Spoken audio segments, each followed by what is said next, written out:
शांति। ओम शांति।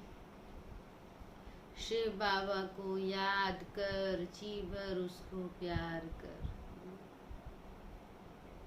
सांसों को आबाद कर मेरे मना।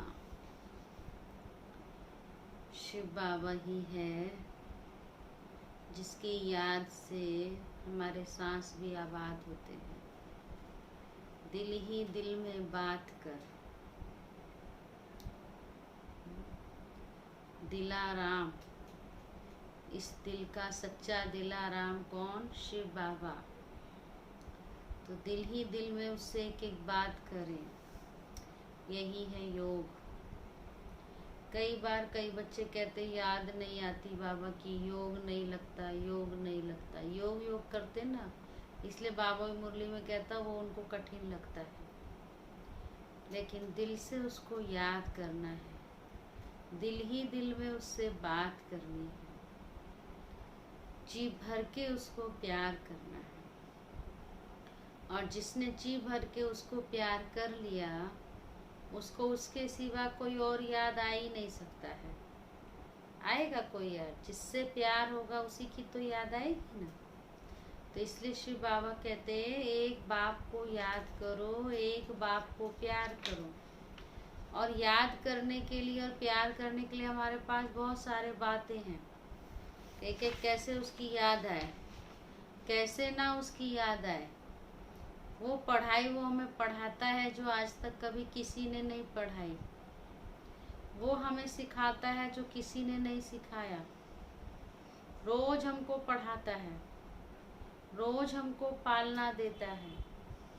ऐसी हमारी परवरिश करता है कि कोई मनुष्य आत्मा कर नहीं सकती। तो इतना बाबा से प्यार करने के लिए, इतना बाबा को याद करने के लिए हमारे पास प्राप्तियों की लिस्ट है।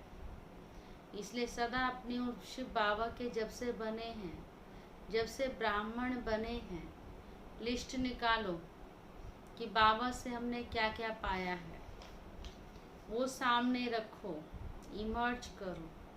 बाबा के बनने के बाद मुझे क्या क्या सुख मिला, क्या क्या प्राप्तियां हुई। तो हम पाएंगे कि सब कुछ तो बाबा से मिलने के बाद ही मिला है। बाबा ने वो कर दिखाया, बाबा ने वो किया जो कोई मनुष्य आत्मा नहीं कर सकती। तो किसकी याद आएगी फिर? प्यार करने वाले की याद आएगी ना, सदा मदद करने वाले की याद आएगी, सदा संपन्न बनाने वाले की याद आएगी। इसीलिए आज भी बाबा मुरली में कहता है सदा एक बाबा की याद। आपस में एक दूसरे को आत्मिक दृष्टि, भाई भाई की दृष्टि हो, क्रिमिनल आई ना हो। और उसके लिए भी कब होगा वो? जब अपने को बिंदु आत्मा समझ कर के बिंदु शिव बाबा की याद में रहेंगे, तो हमें ऑटोमेटिक वो सामने वाले भी आत्मा नजर आएगी। और सदा याद रखें कि हम गॉडली स्टूडेंट हैं। तो स्टूडेंट को पढ़ाई के अलावा और कुछ काम नहीं होता है। अगर पढ़ाई के अलावा कुछ और काम होता है तो पढ़ाई में फिर अच्छे नंबर नहीं ला सकता है। तो हमें पढ़ाई में अव्वल नंबर लाना है, पढ़ लिख करके नवाब बनना है, कामयाब होना है। इसलिए अच्छी रीति पढ़ाई पर ध्यान देना है। बहुत सुंदर 31 जुलाई 2020 के साकार महावाक्य। जुलाई मास भी पूरा हुआ। बाबा बोले मीठे बच्चे, ये वंडरफुल पाठशाला है जिसमें तुम पढ़ने वाली आत्मा भी देखने में नहीं आती है। कौन पढ़ती है? आत्मा। पर वंडरफुल पाठशाला है कि वो आत्मा देखने में नहीं आती है, तो पढ़ाने वाला भी दिखाई नहीं देता है। यह है नई बात। आत्मा भी बिंदु, शिव बाबा भी बिंदु। तो ये नई बात है जो ना आत्मा पढ़ने वाली दिखाई देती, ना पढ़ाने वाला दिखाई देता। प्रश्न है, इस पाठशाला में तुम्हें मुख्य शिक्षा कौन सी मिलती है जो और कोई पाठशाला में नहीं दी जाती? बहुत सुंदर बाबा ने कहा, यहाँ बाप अपने बच्चों को शिक्षा देते हैं। यहाँ बाप अपने बच्चों को शिक्षा देते हैं, बच्चे अपनी कर्म इंद्रियों को वश में रखना, कभी भी किसी बहन पर बुरी दृष्टि ना हो। तुम आत्मा रूप में भाई भाई हो और प्रजापिता ब्रह्मा के बच्चे बहन भाई हो। तुम्हारे बुरे ख्यालात कभी नहीं आने चाहिए। ऐसी शिक्षा इस यूनिवर्सिटी के सिवाय कहीं भी नहीं दी जाती है। गीत है, दूर देश का रहने वाला आया देश पर आए। ओम शांति। न दूर देश की रहने वाली आत्मा देखने में आती है और न दूर देश में रहने वाला परमात्मा देखने में आता है। एक ही परमात्मा और आत्मा है जो इन आँखों से देखने में नहीं आते हैं और सब चीजें देखने में आती हैं। यह समझने में आता है कि हम आत्मा हैं। यह मनुष्य समझते हैं कि आत्मा अलग है, शरीर अलग है। आत्मा दूर देश से आकर शरीर में प्रवेश करती है। कहाँ है दूर देश? परम धाम। वहां से आत्मा आती है और शरीर में प्रवेश करती है। बाबा कहते हैं तुम हर एक बात को अच्छी रीति समझ रहे हो। इस समय बाबा हम बच्चों को समझा रहे हैं और बाबा कहते हैं तुम बच्चे भी अच्छी रीति इसको समझ रहे हो। हम आत्मा कैसे दूर देश से आती हैं? आत्मा भी देखने में नहीं आती। पढ़ाने वाला बाप परमात्मा भी देखने में नहीं आता। ऐसा तो कभी कोई सत्संग में अथवा शास्त्रों में सुना नहीं, ना कभी सुना ना कभी देखा। अभी तुम बच्चे जानते हो हम आत्मा देखने में नहीं आती है। आत्मा को ही पढ़ना है। आत्मा ही सब कुछ करती है ना। निराकार पढ़ाए कैसे? तो आत्मा भी शरीर में आती है। वैसे परम पिता परमात्मा भी जैसे आत्मा शरीर में आकर पढ़ती है, वैसे परम पिता परमात्मा बाप भी भाग्यशाली रथ अथवा भागी रथ में आते हैं। इस रथ को भी अपनी आत्मा है। वह भी अपनी आत्मा को देख थोड़े ही सकते हैं। बाप इस रथ के आधार से आकर बच्चों को पढ़ाते हैं। आत्मा भी एक शरीर छोड़ फिर दूसरा लेती है। आत्मा की पहचान है, देखी नहीं जाती। वह बाप जो देखा नहीं जाता वह तुमको पढ़ा रहे हैं। आत्मा की भी पहचान है कि हम शरीर के अंदर है, माना बोल रहे हैं, सुन रहे हैं, देख रहे हैं, माना आत्मा शरीर में है। आत्मा शरीर से निकल गई तो शरीर जड़ है, मृत है। तो आत्मा देखने में नहीं आती पर हम महसूस करते हैं, अनुभव करते हैं। ऐसे ही परमात्मा भी इस शरीर में भाग्यशाली रथ, किसके रथ में? ब्रह्मा बाप के तन में आकर के शिव बाबा आकर के सुनाते हैं, बोलते हैं। बाप कहते हैं मैं भी ड्रामा अनुसार अपने समय पर आकर शरीर धारण करता हूँ, नहीं तो तुम मीठे मीठे बच्चों को मैं दुख से कैसे छुड़ाऊं। अब तुम बच्चे जागे हुए हो, दुनिया के सब मनुष्य सोए हुए हैं, जबकि तुम्हारे पास आकर समझे और ब्राह्मण बने और सत्संगों में कोई भी जाकर बैठ सकते हैं। यहाँ ऐसे कोई आ नहीं सकता। क्यों? क्योंकि यह पाठशाला है। बैरिस्ट्री के इम्तिहान में तुम जाकर बैठो तो कुछ भी समझ नहीं सकेंगे। यह है बिल्कुल नई बात। पढ़ाने वाला भी देखने में नहीं आता है, पढ़ने वाले भी देखने में नहीं आते हैं। आत्मा अंदर सुनती है, आत्मा ही अंदर धारण करती है, अंदर निश्चय होता जाता है। यह बात तो बरोबर ठीक है। परमात्मा और आत्मा दोनों देखने में नहीं आते हैं। आज बाबा हम बच्चों को जो सूक्ष्म अति सूक्ष्म बात है वो पक्का करा रहे हैं। न शिव बाबा बिंदु है वो भी देखने में नहीं आता और पढ़ने वाली आत्मा जो है वो भी देखने में नहीं आती है। बुद्धि से समझा जाता है कि मैं आत्मा हूँ। कई तो यह भी नहीं मानते, कह देते नेचर है। बहुत ऐसे हैं जो आत्मा को नहीं मानते, फिर उसका वर्णन भी करते हैं। अनेक मत है ना। बाबा कहते तुम बच्चों को तो इस नॉलेज में ही बिजी रहना है। कर्म इंद्रियां जो धोखा देती हैं उनको भी वश में करना है। मुख्य है आंखें जो सब कुछ देखती हैं। आंखें ही बच्चा देखती हैं तो कहती है ये हमारा बच्चा है, नहीं तो समझे कैसे। कोई जन्म से ही अंधे होते हैं तो फिर उनको समझाते हैं कि ये तुम्हारा भाई है, देख नहीं सकते, बुद्धि से समझते हैं। वास्तव में कोई अंधे सूरदास तो ज्ञान को अच्छा उठा सकते हैं, क्योंकि बाबा कहते हैं उनको फालतू इधर उधर कुछ देखना ही नहीं है। मुख्य धोखा देने वाली है आंखें, आंखें ही नहीं है तो उनको फिर जो दिल में समझाएंगे बैठेगा वो बाबा को याद करेंगे। बाबा कहते हैं उनके लिए तो और सहज है। माना कोई भी अपने आप को किसी रूप से कमजोर ना समझे। बाबा कहते हैं उसके जैसे कोई अनपढ़ बच्चा होता है, बाबा कहता है अच्छा है पढ़े लिखे नहीं हो, जो पढ़े हैं उनको ही मैं कहता हूँ सब कुछ भूल जाओ, है ना। इसलिए बाबा ने कहा जो कोई ऐसे हैं जो नहीं देख सकते हैं, तो बाबा कहते तुमको के लिए तो और ईजी है। बाबा ने कहा अच्छा है, क्योंकि धोखा देने वाली आंखें नहीं हैं। भल और कुछ काम वह कर ना सके, ज्ञान तो अच्छा ले सकते हैं कम से कम। बाबा के पास हर एक की वैल्यू है। स्त्री को भी नहीं देखेंगे, दूसरे को देखें तो बुद्धि जाए, उनको पकड़े भी, फिर देखते ही नहीं तो फिर पकड़े कैसे। तो बाप समझाते हैं कर्म इंद्रियों को पक्का करना है। क्रिमिनल अर्थात बुरी दृष्टि से किसी भी बहन को नहीं देखना है।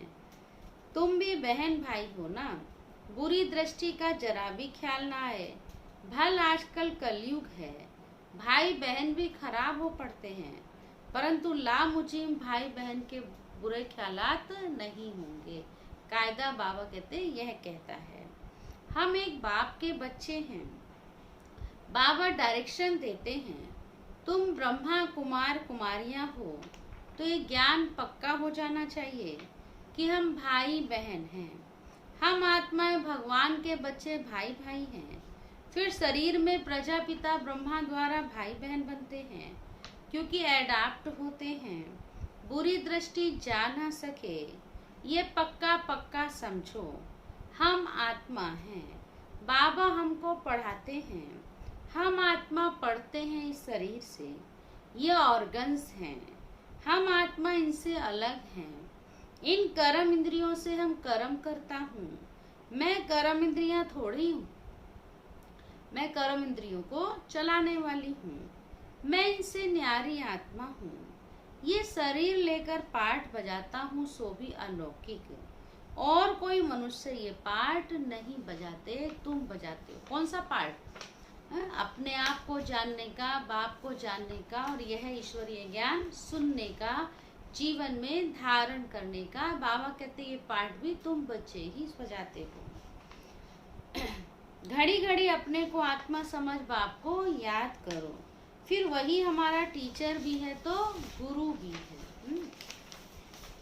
साकार बाप टीचर गुरु अलग अलग होते हैं। यह निराकारी एक ही बाप टीचर गुरु है। यहाँ बच्चों को नई शिक्षा मिल रही है। बाप टीचर गुरु तीनों निराकारी हैं। हम भी निराकार आत्मा पढ़ती है तब तो समझा जाए कि आत्मा परमात्मा अलग रहे बहुकाल। हम आत्मा निराकारी हैं, उससे बाबा से पढ़ती हैं, और वह बाप टीचर गुरु तीनों हैं, निराकारी है। बाबा कहते हैं और आत्मा कब परमात्मा से दूर रही यह भी बुद्धि में समझ में आए तब तो आगे बढ़े। जब वो दूर रही तब मिलना यहाँ होता है। कब दूर रही? सतयुग से लेकर के आज तक दूर रही ना, अभी लास्ट में जा कर के मिलती है। तो इसलिए बाबा ने कहा यह समझ में आए तभी तो मिलना होगा ना। जबकि बाप को आकर पावन बनाना होता है। मूल वतन में आत्माएं जाकर मिलेंगी, वहाँ तो कोई खेल नहीं, वह तो है अपना घर। वहाँ सब आत्माएं रहती हैं, अंत में सब आत्माएं वहाँ चली जाएंगी। आत्माएं जो पाठ बजाने आती है बीच में वापस जा नहीं सकती, अंत तक पाठ बजाना है। जो आत्मा एक बार परम धाम से इस धरा पर उतर गई वह पूरा ही पाठ बजा कर जाएगी, बीच से जा नहीं सकती। जाने का टाइम सबका एक है, आने का अलग अलग है। पुनर्जन्म लेते रहना है ताकि सब आ जाएं। सतो प्रधान से सतो रजो तमो में आ जाएं। फिर पिछाड़ी में नाटक पूरा होता है तो तमो प्रधान से सतो प्रधान बनना है। बाप सब बातें तो ठीक समझाते हैं ना। ज्ञान मार्ग है ही सत्य, सत्यम शिवम सुंदरम कहा जाता है। सत्य बोलने वाला कौन? एक ही बाप है। इस संगम पर पुरुषार्थी बनने के लिए ये एक ही सत का संग मिलता है। बाप जब आते हैं तो बच्चों से मिलते हैं, तब उसको ही सत्संग कहा जाता है। बाकी सब है कुसंग। गाया जाता है सत का संग तारे, कुसंग बोरे। कुसंग है रावण का। बाप कहते हैं मैं तो तुमको पार ले जाता हूँ, फिर तुमको डुबोते कौन है? तमो प्रधान कैसे बन जाते हैं वह भी बताना पड़ता है। सामने दुश्मन है माया, शिव बाबा है मित्र। दुश्मन है माया और मित्र है शिव बाबा। उनको कहा जाता है पतियों का पति। यह महिमा कोई रावण की नहीं है। सिर्फ कहेंगे रावण है बस, और कुछ नहीं। रावण को क्यों जलाते हैं यह भी कोई समझते नहीं है ना। हम बाबा, ये भी एक नशा होना चाहिए कि बाबा ने हमको हर बात समझाई है और हम बच्चों ने वो समझी है। ब्लाइंड फेथ है ना दुनिया में। तुम बच्चों को समझाने की अथॉरिटी है।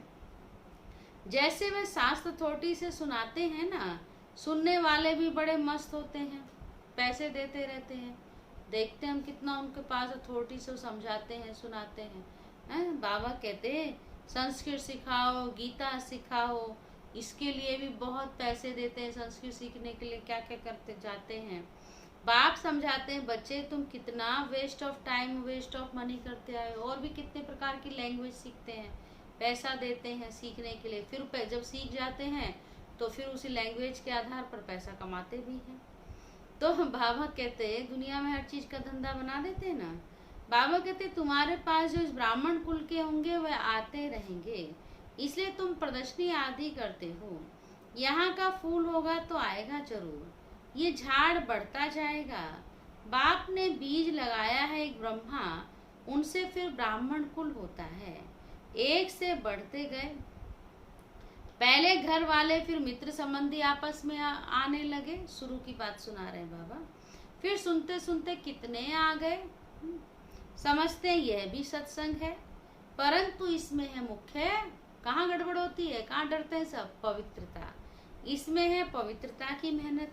जिसने ही हंगामा हुआ, अभी भी होते रहते हैं, इसलिए गालियां देते हैं। कहते हैं भगाते थे, पटरानी बनाते थे। पटरानी तो स्वर्ग में बनेगी ना, तो जरूर यहाँ पवित्र बनाया होगा। तुम सबको सुनाते हो, यह महारानी महाराजा बनने के लिए नॉलेज है। नर से नारायण बनने की सच्ची सच्ची कथा तुम सच्चे भगवान से सुनते हो। बाबा कहते हैं लक्ष्मी नारायण को कोई भगवान भगवती कह नहीं सकते, परंतु पुजारी लोग नारायण के चित्र को इतना नहीं मानते जितना कृष्ण को। कृष्ण के चित्र बहुत खरीद करते हैं। कृष्ण का इतना मान क्यों है? क्यों है? बाबा ने समझा है क्योंकि वह सतो प्रधान है, प्योर सोल है, छोटा बच्चा है। महात्मा से भी बच्चों को ऊंचे रखते हैं, क्योंकि महात्माएं तो घर बार आदि सब बाद में छोड़ते हैं, सब बना करके फिर छोड़ते हैं। कोई बाल ब्रह्मचारी भी होते हैं, उसमें भी भिन्न भिन्न प्रकार के होते हैं, परंतु उनको मालूम है कि काम क्रोध आदि क्या है, माना विकारों की उनको नॉलेज है। पर बच्चे को महात्मा से भी ऊंच कहा क्योंकि उसको विकारों की नॉलेज नहीं है। छोटे बच्चे को पता नहीं रहता है, इसलिए महात्मा से भी ऊंच कहा जाता है। इसलिए कृष्ण को सब जास्ती मान देते हैं। कृष्ण को देख बहुत खुश होते हैं। भारत का लॉर्ड कृष्णा है ना, बच्चियां भी कृष्ण को बहुत प्यार करती हैं। इन जैसा पति मिले, इन जैसा बच्चा मिले। कृष्ण में कशिश बहुत है, सतो प्रधान है ना। तो बाप कहते रहते हैं जितना याद में रहेंगे उतना तुम तमो प्रधान से तमो रजो और फिर सतो में आते जाएंगे। और जितनी तुम्हारी स्टेज आगे बढ़ती जाएगी उतना बाबा कहते तुम खुशी में रहेंगे। पहले तुम सतो प्रधान थे तो बहुत खुशी में थे, फिर कला कम होती जाती है। बाबा कहते तुम जितना याद करते रहेंगे तो सुख भी इतना फील होगा और तुम ट्रांसफर होते जाएंगे, तमो से रजो सतो में आते जाएंगे। तो ताकत, खुशी, धारणा बढ़ती जाएगी। इस समय तुम्हारी चढ़ती कला है। सिख लोग गाते भी हैं, तेरे भाने सर्व का भला। बाबा कहते तुम बच्चे जानते हो अभी हमारी चढ़ती कला होती है याद से। जितना याद करेंगे उतना ऊंच चढ़ती कला होगी। संपूर्ण बनना है ना। चंद्रमा की भी लकीर रह जाती है, फिर कला बढ़ते बढ़ते संपूर्ण बन जाता है। बाबा कहते ऐसे ही तुम्हारा है। पहले हम सतो प्रधान संपूर्ण थे, फिर धीरे धीरे अभी आज क्या रह गई, लकीर रह गई। फिर तब जैसी लकीर रही तो बाबा ने अपना बना लिया, और जब बाबा के बन गए तो बाप को याद करने से और बाप की श्रीमत पर चलने से पुनः हम संपूर्ण बन जाते हैं। तो बाबा कहते तुम्हारा भी ऐसे है। चंद्रमा पर भी ग्रहण लगता है तो कहते हैं दे दान तो छूटे ग्रहण। तुम फट से 5 विकारों का दान दे नहीं सकते हो। आंखें भी कितना धोखा देती हैं, समझते नहीं है कि हमारी बुरी दृष्टि जाती है। हम जबकि ब्रह्मा कुमार कुमारी बने तो भाई बहन हो गए। फिर अगर दिल होती है इनको हाथ लगाएं तो वह ब्रदरली लव निकल स्त्री पने का क्रिमिनल लव आ जाता है। कोई का दिल अंदर खाता है कि हम बाप के बने हैं तो हमको कोई भी बुरी दृष्टि से हाथ लगा नहीं सकते। फिर कहते हैं बाबा हमको ये हाथ लगाते हैं तो हमको अच्छा नहीं लगता। बाबा फिर मुरली में चलाते हैं, क्या सुनाते कि ये तुम्हारी अवस्था अच्छी नहीं, इससे तुम्हारी अवस्था ठीक नहीं रहेगी। भल मुरली बहुत अच्छी सुनाते, बहुतों को समझाते हैं, परंतु अवस्था अच्छी नहीं है। बुरी दृष्टि हो जाती है, इतनी गंदी दुनिया है। बच्चे समझते हैं मंजिल बहुत ऊंची है, बाप की याद में सेंसिबल होकर रहना है। हम ब्रह्मा कुमार कुमारी हैं, हमारा रूहानी कनेक्शन है, ब्लड कनेक्शन नहीं है। यूं तो ब्लड से सब पैदा होते हैं, सत्युग में भी ब्लड कनेक्शन होता है, परंतु वह शरीर योग बल से मिलता है। कहेंगे विकार बिगर बच्चे कैसे पैदा होंगे? बाबा कहते हैं विकारी लोग ज्यादातर यही प्रश्न करते हैं। बाप कहते हैं वह है ही निर्विकारी दुनिया, वहाँ विकार होता ही नहीं है। वहाँ भी अगर विकार हो तो वहाँ भी रावण आ जाए, फिर क्या अंतर रहे इस कलयुगी दुनिया में, विकारी दुनिया में, उस निर्विकारी दुनिया में? फिर यहाँ और वहाँ में क्या फर्क रहा? ये सब समझने की बातें हैं। कौन समझाते हैं? शिव बाबा हमको समझाते हैं। बच्चों, बुरी दृष्टि मिट जाना बड़ी मेहनत लगती है। कॉलेजों में बच्चे इकट्ठे पढ़ते हैं तो बहुतों की क्रिमिनल आई हो जाती है। बच्चों को समझना है हम गॉड फादर के बच्चे हैं तो आपस में बहन भाई हो गए। बुरी दृष्टि फिर क्यों रखते हैं? सब कहते भी हम ईश्वर की संतान हैं, आत्माएं तो हुई निराकारी संतान। फिर बाप रचते हैं तो जरूर साकारी ब्राह्मण रचेंगे। प्रजापिता ब्रह्मा तो साकार होगा ना, वह हो गई एडाप्शन, गोद के बच्चे। मनुष्यों की बुद्धि में ये बिल्कुल नहीं आता कि प्रजापिता ब्रह्मा द्वारा कैसे सृष्टि रची। तुम प्रजापिता ब्रह्मा के बच्चे, ब्रह्मा कुमार कुमारियां भाई बहन ठहरे। बुरी दृष्टि की बड़ी खबरदारी चाहिए, वरना अटेंशन रहे, बुरी दृष्टि ना हो। इसमें बहुतों को दिक्कत होती है। ऊंच से ऊंच पद पाना है तो मेहनत तो करनी है ना। बाप कहते हैं पवित्र बनो, इनका भी कोई नहीं मानते, कोई इनका भी कोई मानते हैं तो कोई नहीं मानते हैं। बाबा कहते बड़ी मेहनत है, मेहनत बिगर ऊंच कैसे बनेंगे? जहाँ मेहनत है वहीं तो कमाई है ना, वहीं प्राप्ति ज्यादा है। तो मेहनत बिगर ऊंच कैसे बनेंगे? बच्चों को खबरदार रहना है। भाई बहन का अर्थ ही है एक बाप के बच्चे, फिर बुरी दृष्टि क्यों जानी चाहिए? बच्चे समझते हैं बाबा ठीक कहते हैं, हमारी क्रिमिनल दृष्टि जाती है, स्त्री की भी जाती है तो पुरुष की भी जाती है, मंजिल है ना। नॉलेज तो बहुत सुनाते हैं, परंतु जबकि चलन भी पवित्रता की हो। इसलिए बाबा कहते हैं सबसे जास्ती धोखा देने वाली यह आँखें हैं, परंतु मुख भी, बहुत अच्छी बात कही बाबा ने, सबसे जास्ती धोखा देने वाली आँखें हैं। मुख भी म्याऊं म्याऊं तब करता है जब आँखों से चीज देखते हैं। देखेंगे नहीं तो बोलेंगे कैसे हैं, अच्छा है या बुरा है। जब आँखों से देखते हैं तो बोलते हैं। तो मुख भी म्याऊं म्याऊं तब करता है जब आँखों से चीज देखते हैं, तब दिल होती है कि यह खाऊं। इसलिए कर्म इंद्रियों पर जीत पानी है और उसके लिए खूब शिव बाबा को याद करना है, योग करना है, तपस्या करनी है। अच्छा, मीठे मीठे सीखी लदे बच्चों प्रति माता पिता बाप दादा का याद प्यार और गुड मॉर्निंग। रूहानी बाप की रूहानी बच्चों को नमस्ते। हम रूहानी बच्चों की रूहानी बाप दादा को भी गुड मॉर्निंग, नमस्ते नमस्ते नमस्ते। धारणा के लिए मुख्य सार, पवित्रता की चलन अपनानी है, पवित्रता की चलन अपनानी है।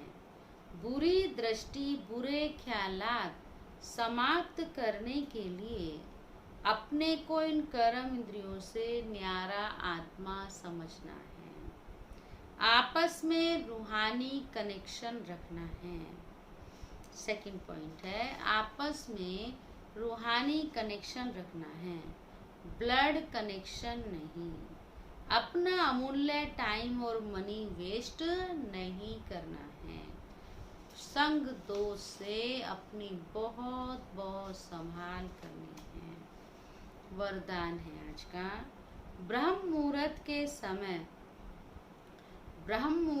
समय वरदान लेने और दान देने वाले बाप समान वरदानी महादानी भव। ब्रह्म मुहूर्त के समय विशेष ब्रह्मलोक निवासी बाप ज्ञान सूर्य की लाइट और माइट की किरणें बच्चों को वरदान रूप में देते हैं।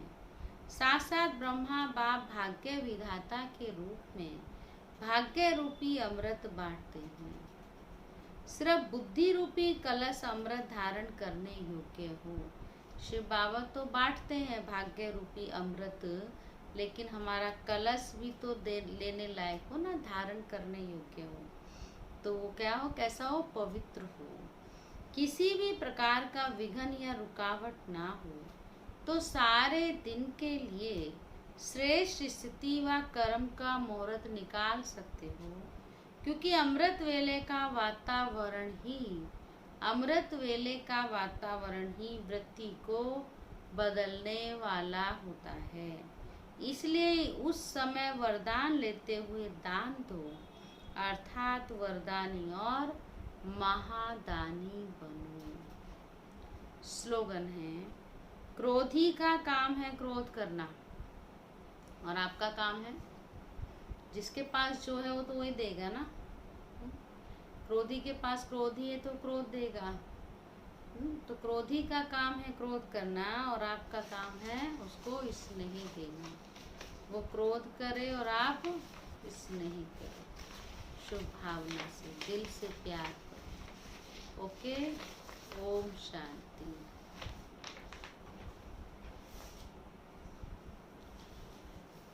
चलो बाबा को याद करें बहुत प्यार से। बहुत शुक्रिया बाबा का, कदम कदम पर बाबा का साथ रहे, बाबा को दिल से प्यार करें। बाबा की याद से ही जो बाबा सिखा रहा है वो सब संभव है। इसलिए अपने ऊपर और योग पर विशेष अटेंशन दें। बुद्धि में एक, बाबा दूसरा न कोई। सदा यही वरदान बाबा से लेते रहें। सदा बाबा के कंबाइंड स्वरूप में स्थित रहे, बाबा की छत्र छाया में। ओके, चलो बाबा को याद करते हैं। ओम शांति।